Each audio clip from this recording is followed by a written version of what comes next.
দর্শক, আপনাদের সবাইকে স্বাগত জানাচ্ছি আমাদের নিয়মিত আয়োজন আওয়ার ডেমোক্রেসি প্রোগ্রামে। আপনারা জানেন আমরা চেষ্টা করে থাকি এই অনুষ্ঠানে আপনাদেরকে রাজনীতির নানা ধরনের কলা কৌশল এবং সেই রাজনীতি কেন ঘটছে, কি জন্য ঘটছে, সেই ঘটনাগুলোর আদ্যোপান্ত আপনাদের জানানোর চেষ্টা থাকে আমাদের এই অনুষ্ঠানে।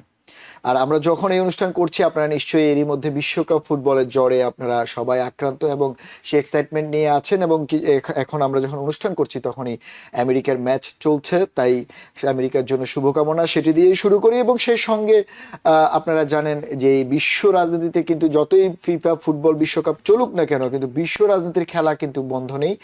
বিশ্ব রাজনীতির যে খেলা চলছে সেটি আলোচনার মধ্যেই আছে, তবে সেই আলোচনার মূল কেন্দ্রবিন্দুতে এখনো পর্যন্ত ইরান রয়েছে। কারণ ইরানের যে আয়াতুল্লাহ খামেনির যে অন্ত্যেষ্টিক্রিয়া সেটি বিশ্ব যা দেখলো সেটি আসলে অবাক করা ঘটনা। কারণ এতদিন পরে, প্রায় 3 মাসের পরে ওনার অন্ত্যেষ্টিক্রিয়া হচ্ছে এবং হয়েছে, এবং সেখানে বিশ্ব নেতারা অনেকেই অংশগ্রহণ করেছেন। কিন্তু সবকিছু ছাপিয়ে যেটি আলোচনায় সেটি হচ্ছে ইরানের জনগণ।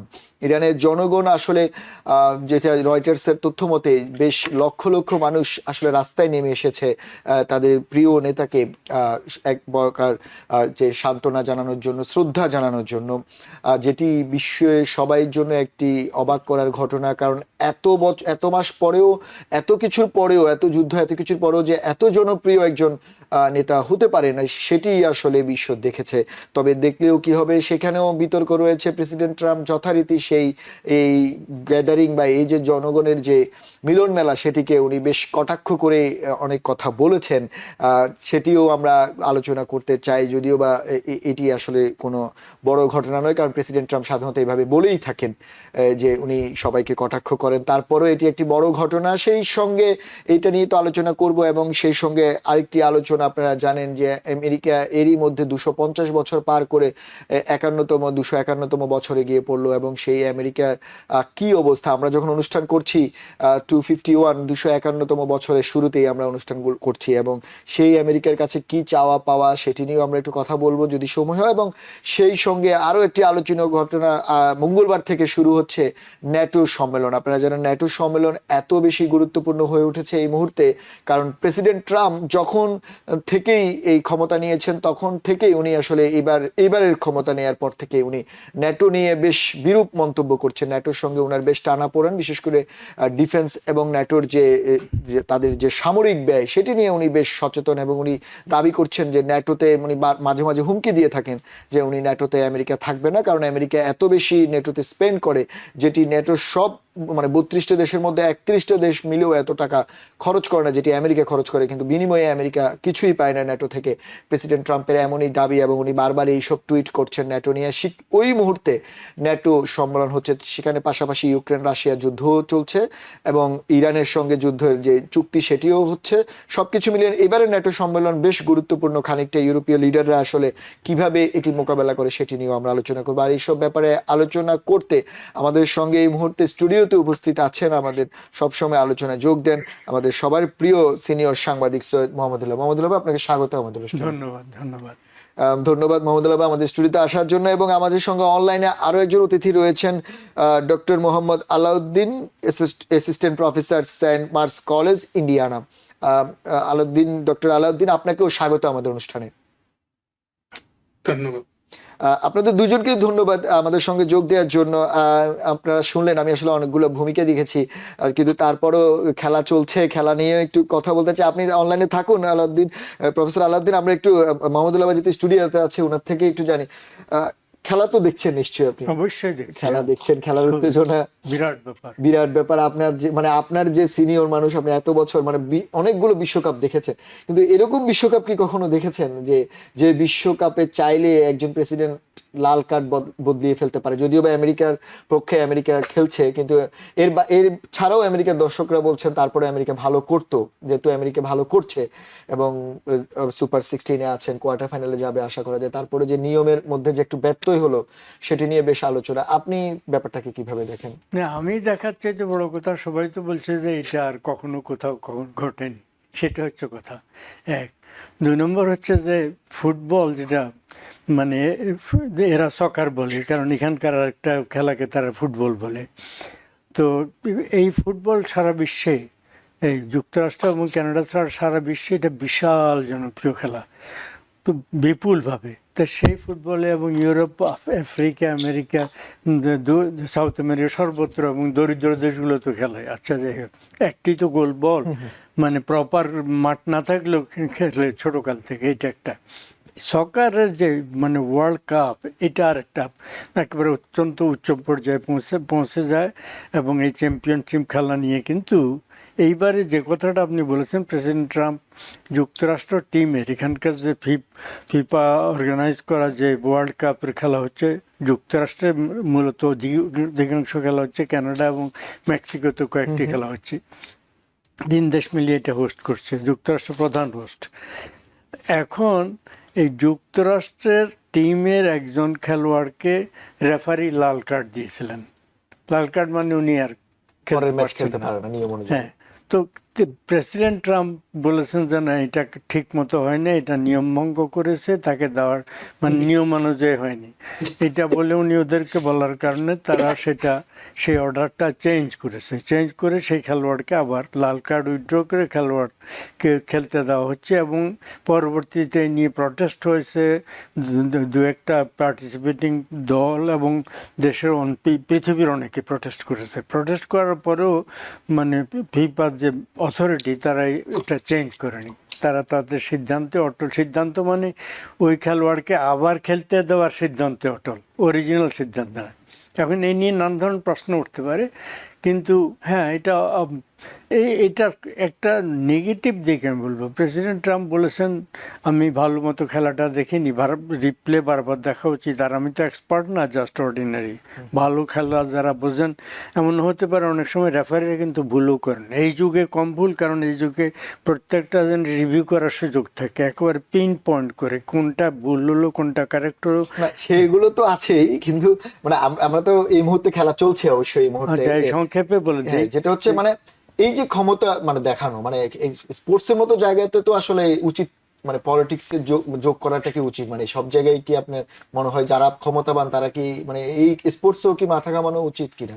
সেটা হচ্ছে একজন প্রেসিডেন্ট কোন রাষ্ট্রের পক্ষ থেকে যদি অনুরোধ করেন, সেটা একটা চাপ প্রয়োগের মতো মনে হতে পারে। কিন্তু একজন মানে খেলোয়াড় ফ্যান হিসাবে আমি রাষ্ট্রপ্রধান, কিন্তু অ্যাট দি সেম টাইম আমি খেলা লাইক করি, আমার কাছে মনে হয়েছে এটা ঠিক হয়নি, এটা আমি বলতে পারি। সিদ্ধান্ত বদল যারা করেন তা মানে এটা প্রেসিডেন্টের উপর না, তাদের উপরে দায়িত্ব।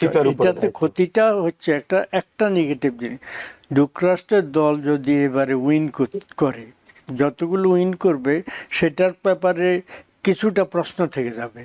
এই খেলোয়াড় যাকে লাল কার্ড দেওয়া হলো, তিনি পার্টিসিপেট করার কারণে আরেকবার যদি লাল কার্ড না পান, যতদিন উনি থাকবেন শেষ পর্যন্ত থাকলে প্রত্যেকটি খেলাতে এইটা একটা আননেসারি, এটা দুঃখজনক হয়েছে, যুক্তরাষ্ট্র টিমের ভাবমূর্তির জন্য ক্ষতিকর হয়েছে মনে করে। কিন্তু ব্যক্তিগতভাবে মনে করি প্রেসিডেন্ট ট্রাম্প যদি একজন মানে ফ্যান হিসাবে বলে থাকেন, গুরুত্ব দিয়ে সেটার সিদ্ধান্ত তারা যদি চেঞ্জ করেন, সেই দায়িত্ব প্রেসিডেন্ট ট্রাম্পের না, সেই দায়িত্ব তাদের, ফিফার দায়িত্ব। ধন্যবাদ মাহমুদুল্লাহ ভাই। তবে এবার ফিফা বেশ কিছু কারণে বিতর্কিত, বিশেষ করে রেফারিং এ যথেষ্ট ভুল রেফারিং হচ্ছে, ভিআর পদ্ধতিতেও অনেক সমালোচনা হচ্ছে, ফিফার শুরুতেও ভিসা নিয়েও অনেক সমালোচনা হয়েছে অনেক দেশকে দিনে। দেখা যাক শেষ পর্যন্ত ফিফা এগুলো কিভাবে সামাল দেয়। আমরা একটু ফুটবল নিয়ে একটু আলোচনা করছি, কিন্তু আমাদের মূল আয়োজন আমরা রাজনীতি নিয়ে কথা বলতে চাই, কারণ আমাদের এই প্রোগ্রামটা মূলত রাজনীতি নিয়ে বেশি আলোচিত থাকে। আপনি থাকেন, আমরা একটু প্রফেসর আলাউদ্দিন, আপনি মানে আমরা তো আসলে মাহমুদুল্লাহ ভাই খেলা নিয়ে বললো, এখন খেলা চলছে আর এই মুহূর্তে আর খেলা নিয়ে গেলাম না। আপনি একটু আপনার থেকে যেটি জানতে চাই যে এই যে এখানে যে খেলা, সেই খেলাটা তো নিখাত বিনোদন, মানুষ আনন্দ পায়, 90 মিনিটের মধ্যে শেষ। কিন্তু রাজনীতির যে খেলা, বিশেষ করে আমেরিকা এবং ইরানের যে খেলাটা চলছে গত 3 মাস ধরে আমরা দেখতে পাচ্ছি, এই পিস ডিল থেকে শুরু করে ভঙ্গ করা থেকে শুরু করে অনেক কিছু চলছে, কিন্তু সবশেষ খামেনির অন্ত্যেষ্টিক্রিয়াতে যেটি দেখা গেল যে ওখানকার মানুষ, যেমনটা বলা হচ্ছিল যে না খামেনিকে অনেকে ঘৃণা করে, বা ইরানের মানুষ প্রোটেস্ট করেছে কিছুদিন আগে আমরা দেখলাম, কিন্তু এটা দেখলাম ব্যতিক্রম। এই যে উনার এত মাস পরে উনার অন্ত্যেষ্টিক্রিয়াতে এত মানুষের অংশগ্রহণ, এবং এটা আপনি আসলে কিভাবে দেখেন? ধন্যবাদ। দেখুন, খেলাও আপনার হচ্ছে আমাদের যে প্রোগ্রাম আওয়ার ডেমোক্রেসি, সো এটাও কানেক্টেড। আমি ওই খেলার জায়গা থেকে আপনার খামেনির আপনার ফিউনারালের প্রশ্নে যাব। আমি জাস্ট শুরুতে একটা একটা মন্তব্য করে আজকের আলাপটা শুরু করতে চাই। সেটা হচ্ছে যে দেখুন, আপনি যদি গত 2-3 বছরের ঘটনা প্রবাহ যদি আপনি সামনে নিয়ে আসেন, আলাপের মধ্যে নিয়ে আসেন, বিবেচনায় নিয়ে আসেন, আপনি একটা প্যাটার্ন দেখতে পাবেন। সেটা হচ্ছে যে sort of decline of integrity in the national international institutions. সারা পৃথিবী আপনার হচ্ছে একটা দেশ যেরকম অনেকগুলো ইনস্টিটিউশন প্রতিষ্ঠান দ্বারা পরিচালিত হয়, আপনার সারা বিশ্বে এরকম ইন্টারন্যাশনাল অসংখ্য প্রতিষ্ঠান আছে। প্রতিষ্ঠানগুলো আপনার ইন্টারন্যাশনাল পলিটিক্স, ইকোনমি, আপনার হচ্ছে সমস্ত জিনিসগুলোকে আপনার দেখভাল করে থাকে। তো আপনি দেখবেন যে আমরা একটা জিনিস দেখতে পাচ্ছি যে সারা পৃথিবীতে এই যে আপনার এই প্রাতিষ্ঠানিক যেই প্রতিষ্ঠানের প্রতি মানুষের যে আস্থা, এই প্রাতিষ্ঠানিক যে ইন্টিগ্রিটি, এই জিনিসটা ক্রমান্বয়ে আপনার ছোট থেকে বড় পর্যায়ে মারাত্মকভাবে প্রশ্নের মুখে পড়ছে। এবং এটা সর্বশেষ শোটা হচ্ছে যে এই যে এটা খুব সিম্পল ঘটনা যে ফিফা ওয়ার্ল্ড কাপের, এটা কিন্তু এটা খুব ছোট ঘটনা, এটা অনেক বড় ঘটনা। কারণ আপনার যে ফিফা ওয়ার্ল্ড কাপ, যেটাকে ধরা হয় যে world's greatest show on earth, so সেই ইভেন্ট। এবং আপনারা দেখছেন যে ইউরোপিয়ান যে ইউনাইটেড যে ফুটবল অ্যাসোসিয়েশন, তারাও এখানে রিয়াকশন দেখিয়েছে, বলে যে দিস ইজ আনপ্রেসিডেন্টেড। হ্যাঁ, তো আপনি sort of you see the political interventions, political nosing into public affairs in the entertainment everywhere. So ওই জায়গাটা খুব ইন্টারেস্টিং মনে হয়। আর তো আসেন আমরা হচ্ছে যে এবার যে খামেনির যে বিষয়টা, এটা আপনার ওই দিক থেকে আপনার হচ্ছে যে আপনার ইট ইস এ কন্টিনিউশন। আপনার প্যালেস্টাইনের মানে ইয়েতে যে অক্টোবর 7-এর হামলা থেকে শুরু করে রাজনৈতিক যে ঘটনা প্রবাহ এবং পরবর্তীতে ইরানের হামলা এবং যে যুদ্ধ, সেখানে আপনি দেখেন যে entire world politics started to shift. এখন শিফট করে কোন দিকে যাবে, we don't have a clear picture or road map, but it is showing some change in the nature of the world politics. So that sounds really interesting to me. এখন দেখুন, যেখানে ইরানের অভ্যন্তরে আপনার হচ্ছে যে আপনার কু করার চেষ্টা হয়েছিল এবং রেজিমের পতন হওয়ার একটা প্রচেষ্টা চালানো হয়েছিল, সেটাকে ইরান মানে হচ্ছে দমন করতে পেরেছিল, দমন আপনার বিভিন্নভাবে। তো তারপরে হচ্ছে আপনার এই যুদ্ধে এঙ্গেজমেন্ট, আপনি যদি পুরো বিষয়টা যদি দেখেন, খামেনির যে আপনার ফিউনারাল, এটা এমন একটা সময় মানে পর্যায়ে গিয়ে পৌঁছেছে যখন মনে হচ্ছে যে এই ইরানের ওয়ারটা, ইরানের প্রতি এর সাথে যে যুদ্ধে যে একতরফা হামলা প্রথম দিকে, সেটা ইরানের জন্য আসলে ওই যে আমাদের দেশে বলে যে সাপে বর হয়ে দাঁড়িয়েছে। আসলে সেটি একটা পলিটিক্যাল ডিপ্লোম্যাটিক লেভারেজ হিসেবে দাঁড়িয়েছে। আপনার 12 থেকে 20 মিলিয়ন পিপল আপনার এই joining this. There are different kind of estimation, but nothing is less than 12 million, and it is absolutely আপনার হচ্ছে যে ইনক্রেডিবল। দেখুন, আপনার এই যে লোকজন বের হচ্ছে, আমাদের দেশে আমরা পলিটিক্যাল ময়দানে আমরা অনেক সময় দেখতাম মানুষ লাশ নিয়ে মিছিল করতো। তো আমি নিজে এরকম একটা মিছিল দেখেছি। তো আমি জাস্ট একটা জিনিস আমার মনে পড়ে যে যখন মানুষ লাশ নিয়ে মিছিল করে, ইট ক্রিয়েটস সেনসেশন। সেনসেশন মানে হচ্ছে মানুষের ভিতরে একটা ফিউরি তৈরি করে, একটা মানে হচ্ছে একটা উন্মাদ একটা রেসপন্স তৈরি করে, মানুষের ইমোশনে হিট করে। আপনার এই যে খামেনির যে ফিউনারাল, সেটি আপনি সেখানে এই জিনিসটাই দেখছেন। ওখানে বলছে death to America, death to Israel, death kill the devil, these are the slogans there. তো এই যে আপনি দেখেন, তারা sort of like যেখানে তাদের integrity was high in question. This is I will just finish in few seconds. যেখানে Iran struggle করছিল, আপনারা আমরা জানি যে তাদের পজিশন, সেই স্ট্রাগলিং পজিশন থেকে Iran is now has become a player. এবং খামেনির অন্ত্যেষ্টিক্রিয়া আপনি হচ্ছে ফিউনারাল, এটা হচ্ছে যে একটা চরম পর্যায়ে, যেখানে আপনার তাদের ভেতরে এক সর্ট অফ লাইক একটা ইন্টিগ্রিটি এবং ইউনিটি তৈরি হয়েছে, অ্যান্ড হুইচ ইজ অ্যামেজিং। আর আরেকটা কমেন্ট বলতে চাই, যোগ করতে চাই, সেটা হচ্ছে যে দুনিয়া হচ্ছে আসলে আপনার ক্ষমতার জয়গান গায়। আপনি যেখানে যান যেমনি যান, হ্যাঁ, আপনার অপছন্দ হতে পারে, কিন্তু মানুষ আসলে ক্ষমতাবানদেরকে দেখতে চায়।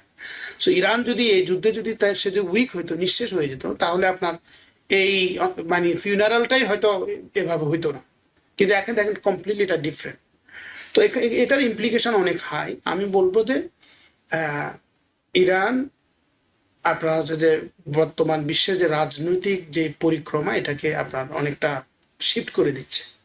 মানে আপনি যেটি বলছেন যে মানে এর আগে যে কথাটি বলছেন যে যদি লাশ নিয়ে মিছিল করা, সেটিকে আসলে এক ধরনের আপনার কাছে মনে হয়েছে এক্সাইটমেন্ট বা মানুষের মধ্যে ক্ষোভের একটা পরিপ্রকাশ হয়, এবং সেটি ইরানের যে বর্তমান পরিস্থিতি, মানে তাদের বলা যায় দুর্দশার মধ্যেও যে তারা সেটি শো করতে পেরেছে, এটি একটি বড় ঘটনা। আপনি থাকেন, আমি একটু মোহাম্মদুল্লাহ ভাই, যেমনটি প্রফেসর আলাউদ্দিন যে কথাটি বললেন, আপনি শুনলেন যে ইরানের এখন যে কন্ডিশন, সেখানে তো আসলে তাদের খাবারের সমস্যা, বিদ্যুতের সমস্যা, কিন্তু এরপরও তারা তাদের প্রিয় নেতাকে শ্রদ্ধা জানানোর জন্য মাঠে নেমেছেন। যেমনটা বলা হচ্ছিল আমেরিকার পক্ষ থেকে, বা প্রথমেই প্রেসিডেন্ট ট্রাম্প বলছে রিজিম চেঞ্জের ব্যাপার। আচ্ছা, এই ফিউনাল দেখার পরে কি আপনার মনে হয় এই রিজিমটা চেঞ্জ হবে?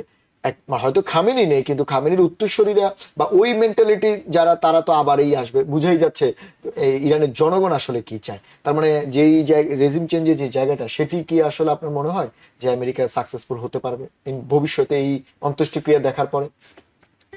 এই মুহূর্তে এইসব দেখে তো মনে হবার কথা না।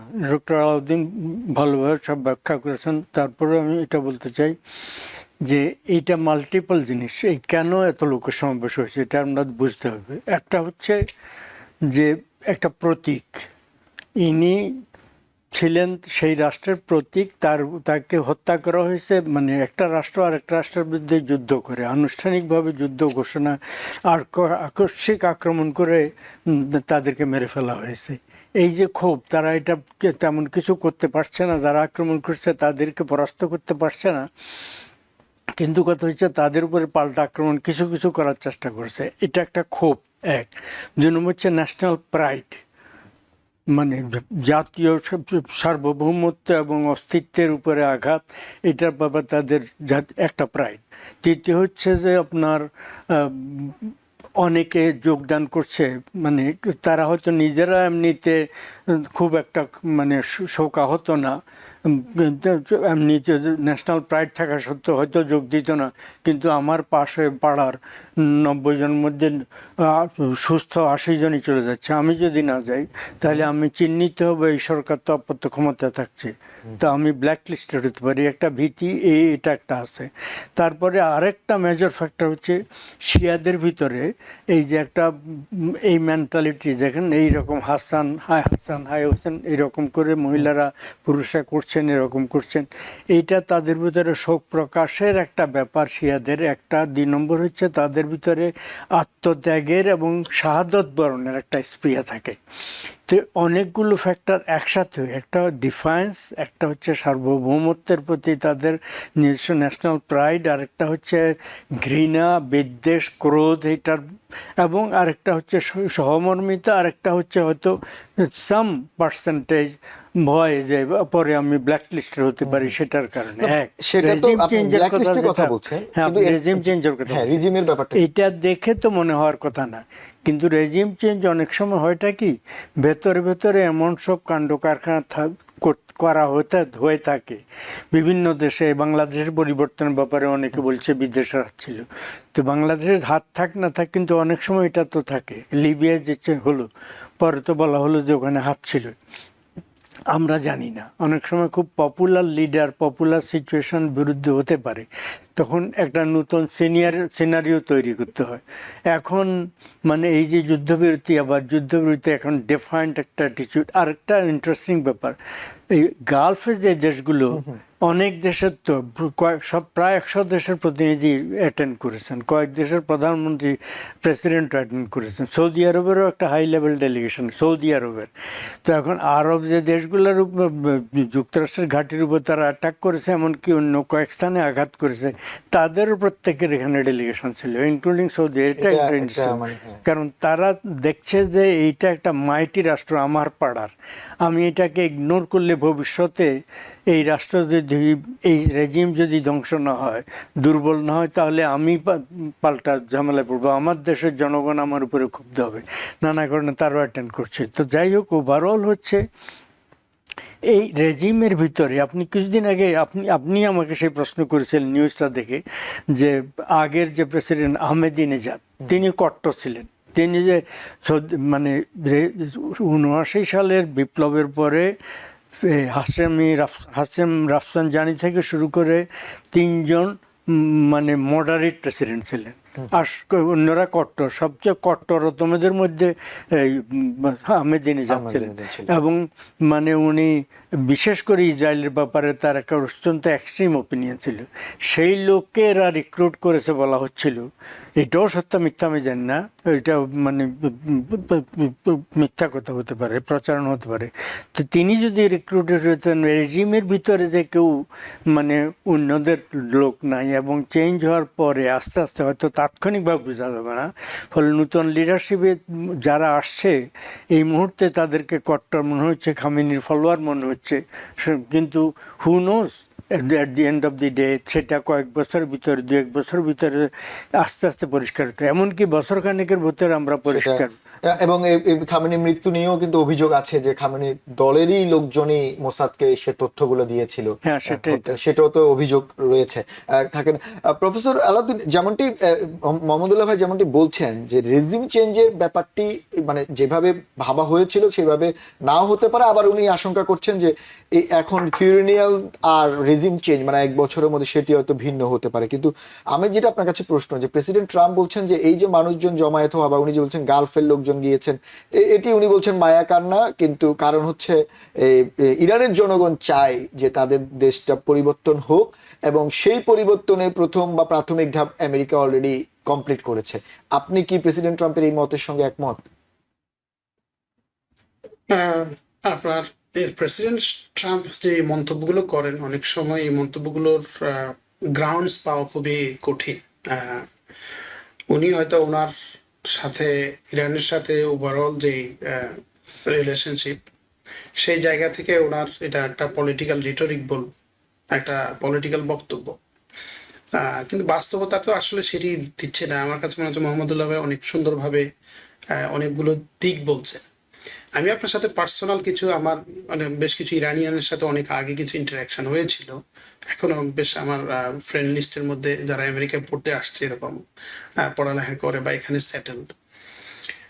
তো আমার মনে আছে যে ২-১ জন এরকম মানে তাদের মধ্য থেকে তারা কমেন্ট করেছিলেন যে তারা বলছেন যে ইরানের যে মোল্লাতন্ত্র বা হচ্ছে যে আপনার ইসলামিক রেভলিউশনারি যে ফোর্স, সেটাকে ইরানের জনগোষ্ঠীর একটা বিশাল অংশ এটা পছন্দ করে না, এবং সেটার অনেকগুলো আপনার অনেক ধরনের কারণ আছে। এই কারণগুলোর মধ্যে আপনার ইকোনমিক যে ডেপ্রাইভেশন, ইরানকে আপনার স্যাংশন দিয়ে যেভাবে আপনার এটাকে একেবারে পঙ্গু করে ফেলা হয়েছে তার ইকোনমিকে, সেই জায়গাতে আপনার সাধারণ মানুষের ডেপ্রাইভেশন আছে। আপনার রেজিম চেঞ্জ বা পাওয়ারের যে শিফটটা ঘটে, সেখানে এই ডেপ্রাইভেশনটা বা মানুষের বঞ্চনার একটা চূড়ান্ত লেভেল যখন পৌঁছায় যায়, মানুষ যখন রাস্তায় নেমে যায় ন্যাচারালি, যেভাবে ইরানের রেভলিউশনটা যেভাবে ঘটেছিল, এইরকম পরিস্থিতিতে যাওয়ার ক্ষেত্রে এই যে বঞ্চনা, নানা ধরনের বঞ্চনাটা কাজ করে। সো ইকোনমিক বঞ্চনা ছিল, পলিটিক্যাল সাপ্রেশন ছিল, এটা কোনো সন্দেহ নেই। কিন্তু অনেক ইরানিয়ান যাদের সাথে আমার ইন্টারাকশন, তারা বলছে যে, আমার খুব ইন্টারেস্টিং একটা কথা বলছে, সে বলেছে দেখো আমরা তাদেরকে পছন্দ করি না, আমরা মোল্লাদেরকে পছন্দ করি না, আমরা ইসলামিক রেভলিউশনারি গার্ডকে পছন্দ করি না, কিন্তু আমরা যে মানে ঠিক মানে ওয়েস্টার্ন যে পাওয়ার, স্পেসিফিকলি আমেরিকাকে পছন্দ করি, বিষয়টা কিন্তু তাও না। তার মানে হচ্ছে যে আমরা যখন এটা ন্যাশনাল ইন্টিগ্রিটি বা জাতীয় সংহতি এবং ঐক্যের বিষয়টা আসে, মানে দেশের সভরেন্টির প্রশ্নটা আসে, সেখানে তুমি পাবা যে মানে মানে অসংখ্য ইরানিয়ানস, একটা বিশাল পার্সেন্টেজ, তারা কিন্তু আপনার অন্যদেরকে আপনার হচ্ছে কখনো ফরেন ইনফ্লুয়েন্সকে সে কখনো সাপোর্ট করবে না। সো সেটা একটা বড় একটা আপনার হচ্ছে যে ইরানের শক্তি। আপনারা দেখেছেন এর আগে খুব সম্ভবত যে ইরানের আহমেদিনেজাদ অথবা তারপরের জন্য, এই ফরগট দি মোমেন্টাম, যে তাদের বিরোধী দলের যে বিরোধী সাইডে যিনি ছিলেন তিনি ইরানের জন্য সাপোর্ট আদায় করেছিলেন, মানে হচ্ছে যে তাদের নিউক্লিয়ার আমেরিকার সাথে নিউক্লিয়ার একটা যে ওবামার সময় খুব সম্ভবত, যে তারা তাদের ওই জায়গাগুলোতে এক। তো এই কারণে আপনার হচ্ছে যে খুবই ডিফিকাল্ট যে আপনি যেটা বলছেন রেজিম চেঞ্জের যে প্রশ্নটা, এটা মায়াকার না এত বিষয়গুলো এত সিম্পলিফাইড হইতে দেখার সুযোগ নেই। আপনি দেখেন যে আপনার ইরান তার মাসল শো করেছে, এখন কিভাবে করেছে এটা আমাদের কাছে নেই। সে সার্ভাইভ করেছে, শুধু সার্ভাইভ করে নাই, সে তার মাসলও শো করেছে।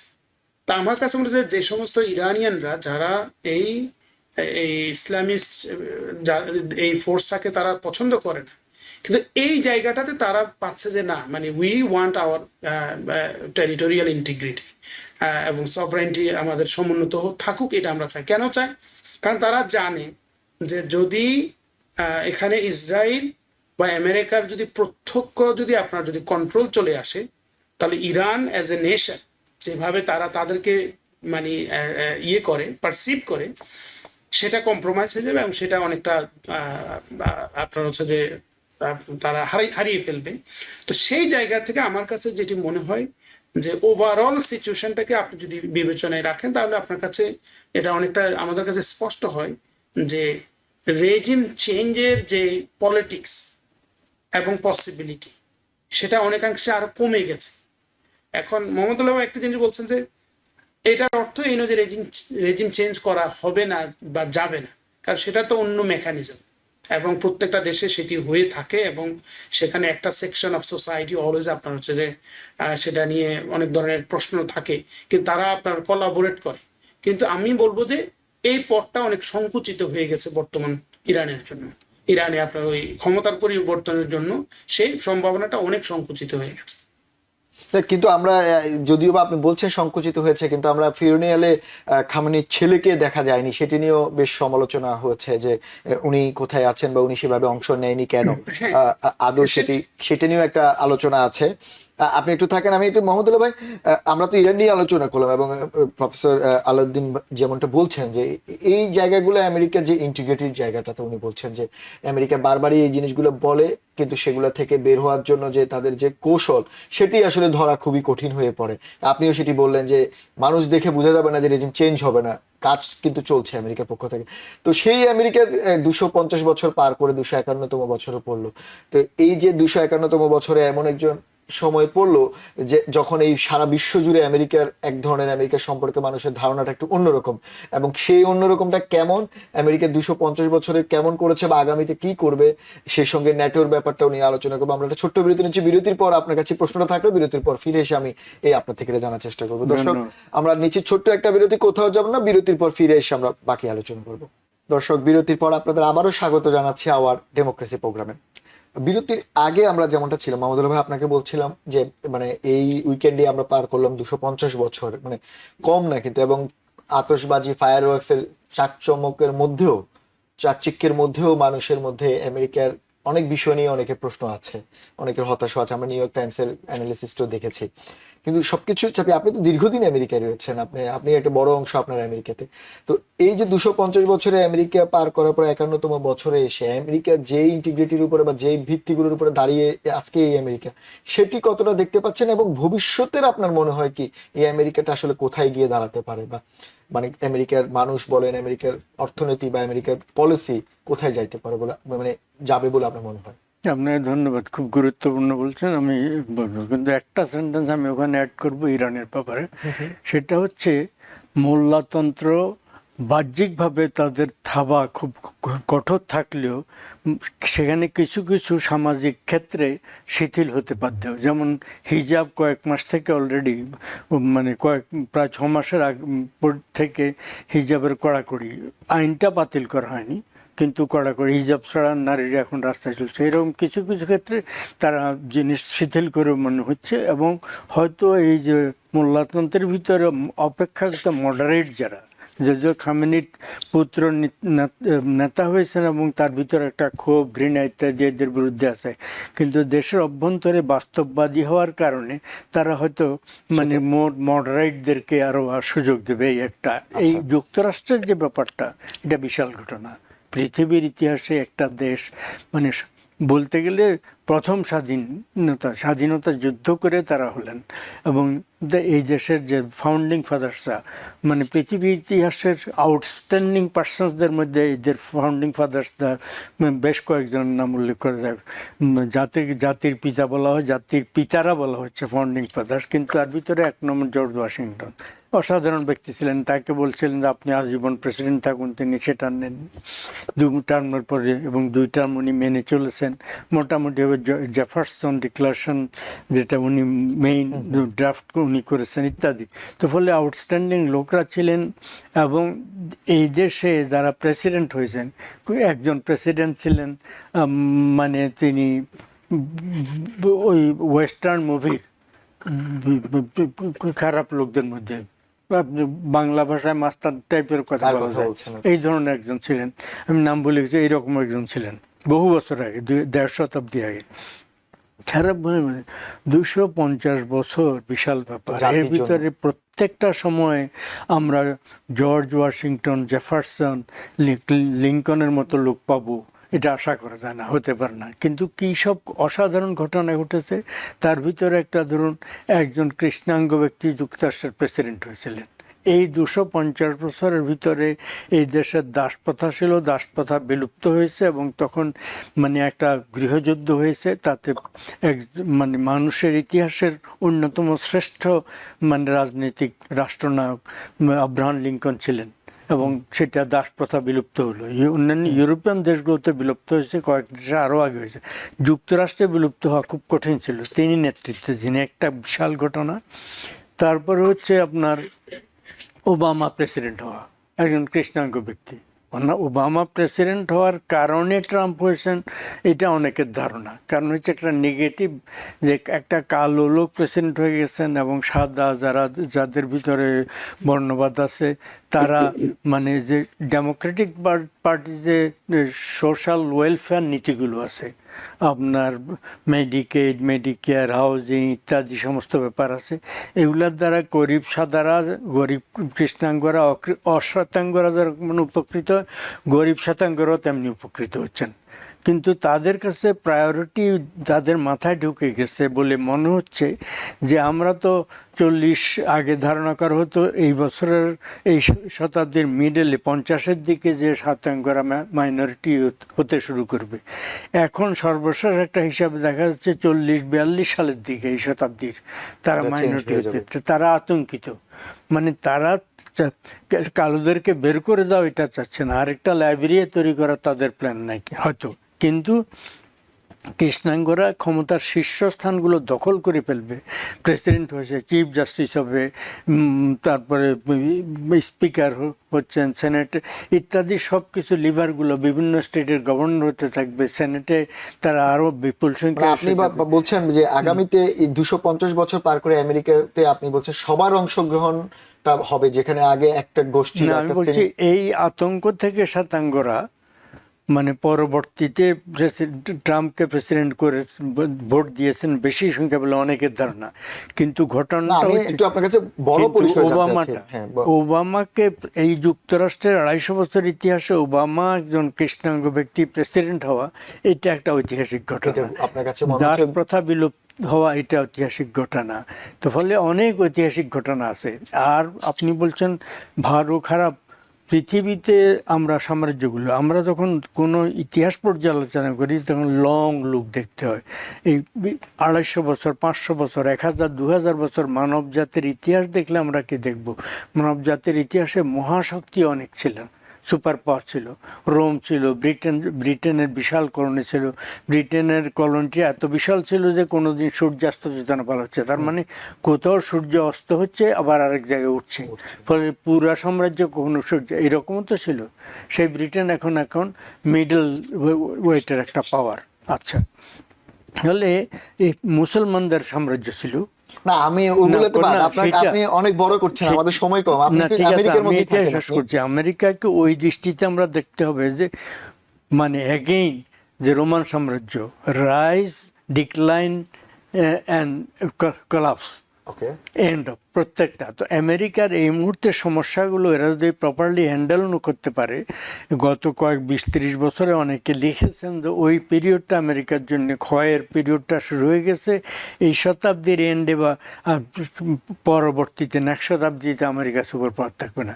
কিন্তু যেভাবে এর টেকনোলজির দিকে আপনার খেয়াল রাখতে হবে, আলোচনা করতে, এআই যেভাবে পৃথিবীতে দখল করছে, আমার তো নিজের ধারণা, আমি এখানে বলে রাখি অন্য প্রসঙ্গে এনে, ইসরায়েল পৃথিবীর এই বর্তমানে যুক্তরাষ্ট্র এবং চায়না প্রায় কাছাকাছি। Israel May become the third super power in world. কীভাবে? টেকনোলজির কারণে, এআই ইউজ করে। এবং এআই ইউজ করে এমন একটা প্রচণ্ড পাওয়ারফুল সিচুয়েশনে তারা চলে যেতে পারে যারাই, ফলে যুক্তরাষ্ট্রের ক্ষয়টা আমরা দেখছি, কিন্তু তাদের টেকনোলজি এত অ্যাডভান্সড যে তারা হয়তো ওই ক্ষয়টা রোধ করে সেটাতে আগাবে। আপনি নট টেকনোলজি, আপনি মানবিকতা বলেন, অর্থনীতি বলেন, সব জায়গাতেই আমেরিকার জয়কার 250 বছর হয়তো আগামীতেও থাকবে সেটি।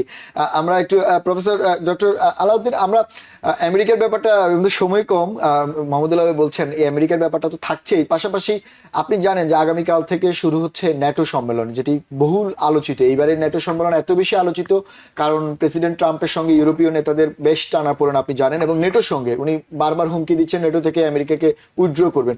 তাই আগামী এই যে মঙ্গলবারে নেটো সম্মেলন শুরু হতে যাচ্ছে, পুরো নেটো সম্মেলনে আপনার কি মনে হয় প্রেসিডেন্ট ট্রাম্পের কাছে আলো ফিরে আসবে, নাকি প্রেসিডেন্ট ট্রাম্প আসলে ইউরোপীয় নেতাদের সঙ্গে কোনো একটা ঝামেলা তৈরি করতে পারেন, বিশেষ করে ডিফেন্সের যে খরচের ব্যাপার সেটি হয়তো রাজি নাও হতে পারেন? নেটো সম্মেলন অবশ্যই ইম্পর্টেন্ট। এখন আপনার ইউরোপিয়ান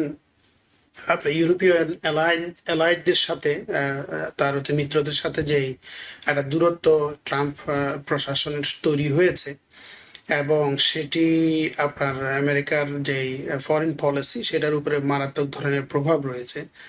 তো সেই প্রেক্ষাপটে আপনার নেটো সম্মেলনটা খুব ইম্পর্টেন্ট। দুটো বিষয় এখানে উল্লেখ না করলে নয়। একটি হচ্ছে যে নেটো থেকে যদি আমেরিকা চলে আসে, NATO is just like it's a dead body, right?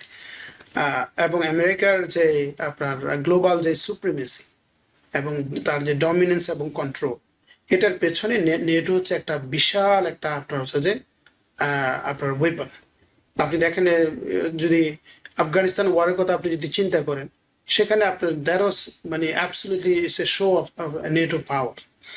তো আমেরিকার আপনার যে গ্লোবাল হেজিমনিক যে তার যে প্রেজেন্স এবং আপনার ডমিনেন্স, এটাকে মেনটেন করার জন্য আপনার হচ্ছে যে NATO is essential, number one. Two, আপনার যে ডিস্টেন্সটা তৈরি হয়েছে সেই ডিস্টেন্সটাকে আপনার মিটিগেট করার বা এটাকে একটা আপনার সহনীয় মাত্রায় নিয়ে আসার, এটা হচ্ছে একটা মুভমেন্ট, একটা opportunity, and at the same time it would be a testament for Trump administration. কারণ আপনারা দেখছেন যে ইতোমধ্যে আপনার ইউরোপীয় মিত্ররা বিশেষ করে তারা ট্রাম্প প্রশাসনের বিভিন্ন অ্যাটিটিউড এবং পলিসিতে যে মানে একটা বিশাল একটা আপনার দূরত্ব এখানে তৈরি হয়েছে, আমরা দেখেছি এটা। তো হয়তো এই নেটো সম্মেলনের মধ্য দিয়ে যে গ্লোবাল যে সিকিউরিটি, তারপরে পলিটিক্স, ইকোনমি, এই বিষয়গুলো আবার সামনে চলে আসবে, স্পেসিফিকলি রিজিওনাল আপনার piece situation in the middle east, সেই বিষয়গুলো প্রাইমারি হিসেবে থাকবে। তো এই গ্রাউন্ডস থেকে এটা খুবই ইম্পর্টেন্ট। এখন ট্রাম্প প্রশাসন কি নীতি ফলো করবেন সেটার উপরে নির্ভর করে যে এই নেটো সম্মেলনের আউটকামটা পোটেনশিয়ালি কি হবে। এবং আমেরিকার ওভারঅল আমি যেটি নোট করেছি সেটা হচ্ছে যে ফরেন পলিসি তার যে আপনার কন্টিনিউশনের জন্য আপনার ইউরোপীয় মিত্র সহ অন্যান্য মিত্রদের সাথে তাদের সম্পর্কটাকে ফুল ভলিউমে আপনার হচ্ছে রিস্টোর করা জরুরি।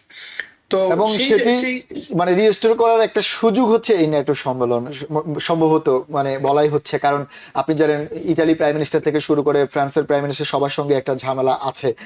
আমাদের সময় কম, প্রফেসর আলাউদ্দিন, দুঃখিত আসলে আমরা একটু আপনার থেকে আর বেশি নিতে পারলাম না। আমি একটু স্টুডিওতে আমাদের মাহমুদুল্লাহ ভাই আছে, 1 মিনিটের মধ্যে মাহমুদুল্লাহ ভাই যদি বলতেন আমাদের সময় শেষ পর্যায়ে, যে এবারের ন্যাটো সম্মেলনে যেমনটি প্রফেসর আলাউদ্দিন বলছেন যে আমেরিকার জন্য সুযোগ যে ক্লোজ করার জন্য সম্পর্কটাকে, আপনি কি তাই মনে করেন? না, তা হবে না। টানাপোড়েনটা থাকবে এবং আমেরিকা ক্রমাগত ওখান থেকে তাদের যে বাজেট, যে স্পেন্ডিং এবং সৈন্য সংখ্যা এগুলা কমাতে থাকবে এবং ন্যাটোর সদস্যগুলো তাদের স্পেন্ডিং এবং তাদের সমরাস্ত্র তৈরি করা বা কেনা তারা সেটা বাড়াবে। কিন্তু এই পুরো ঘটনা পৃথিবী এখন, এই যে আমেরিকার কথা বলছিলাম 250 বছর, এবং ওভারঅল যেটা হচ্ছে পৃথিবী একটা নূতন পরিস্থিতিতে নূতন পর্বে প্রবেশ করবে এবং মানে আমরা সেইটার একেবারে দ্বার প্রান্তে উপস্থিত আছে। এই ইরান যুদ্ধ সব মিলিয়ে পৃথিবী এখন একটা নূতন পরিস্থিতির মানে সম্মুখে দাঁড়িয়ে আছে এবং এটা একটা ক্রান্তিকাল বলে। এইবারে ন্যাটো সম্মেলন টার্কিতে হচ্ছে। টার্কির সাথে যুক্তরাষ্ট্র এবং ন্যাটো সদস্যদের খুবই টানাপোড়েন চলছিল। টার্কি S-400 রাসায়ন ক্ষেপণাস্ত্র প্রতিরক্ষা ব্যবস্থা নিয়েছিল, সেই জন্য তাকে প্রায় একঘরে করে রাখা হয়েছিল। সেই দেশে এখন হচ্ছে এবং তাদের হিউজ মানে সৈন্য সংখ্যা প্লাস হচ্ছে তাদের আপনার নিজেদের অনেক সমরাস্ত্র তারা উৎপাদন করে, তাদেরকে এখন নতুনভাবে গুরুত্ব দেওয়া হচ্ছে। সম্ভবত এটার কারণে তাদেরকে ইউরোপিয়ানে নিতে পারবে। অনেক ক্ষেত্রে অনেক কারণে মানে একটা নতুন পৃথিবীর উদ্ভবের প্রায় দ্বার প্রান্তে এসে আমরা উপস্থিত। আচ্ছা, দেখা যাক কি হয় ন্যাটোর সময়। আপনি তো আছেনই, আমরা এরপরও আর অন্যান্য অনুষ্ঠানে এটা নিয়ে আলোচনা করবো। ধন্যবাদ আপনাকে আমাদের স্টুডিওতে এসে সময় দেওয়ার জন্য। সেই সঙ্গে প্রফেসর আলাউদ্দিন, আপনাকেও বিশেষ ধন্যবাদ আমাদের সঙ্গে যোগ দেওয়ার জন্য। আসলে দুঃখিত আজকে বেশি কথা বলতে পারিনি, সময় শেষ। আমরা অন্যদিন এই ব্যাপারগুলো নিয়ে আরো ডিটেলস আলোচনা করব। আপনাকেও ধন্যবাদ। দর্শক, সেই সঙ্গে আপনাদেরও বিশেষ ধন্যবাদ এতক্ষণ আমাদের সঙ্গে থাকার জন্য। যেমনটি বলছেন আমাদের আলোচকরা, আসলে এই ন্যাটো সম্মেলন খুবই গুরুত্বপূর্ণ। খামেনির অন্ত্যেষ্টিক্রিয়া থেকে শুরু করে ইরানের যুদ্ধ এবং ইউক্রেন রাশিয়ার যে যুদ্ধ, সবকিছু মিলিয়ে একটি ট্রানজিশন পিরিয়ডের মধ্যে রয়েছে আমেরিকা এবং ইউরোপীয় ইউনিয়ন, কারণ এদের দুজনের সম্পর্কের সঙ্গে বিশ্বের অনেক কিছু নির্ভর করে। তাই ন্যাটো সম্মেলন, যে আঙ্কারাতে যে সম্মেলন, সেটির উপরে সবার নজর থাকবে, আমাদেরও নজর থাকবে। আমরা নিয়মিত আপনাদেরকে সে আপডেট জানাবো। আজ এ পর্যন্তই। অন্যদিন অন্য কোনো বিষয় নিয়ে আপনাদের সামনে আবারও হাজির হব। ততক্ষণ আমাদের সঙ্গেই থাকুন। TBN 24 টেলিভিশন দেখতে আজই কল করুন 7187776556। লগ ইন করুন www.totalcablebd.com। নিউ ইয়র্ক থেকে সম্প্রচারিত TBN 24 টেলিভিশন বিশ্বজুড়ে বাঙালির কণ্ঠস্বর।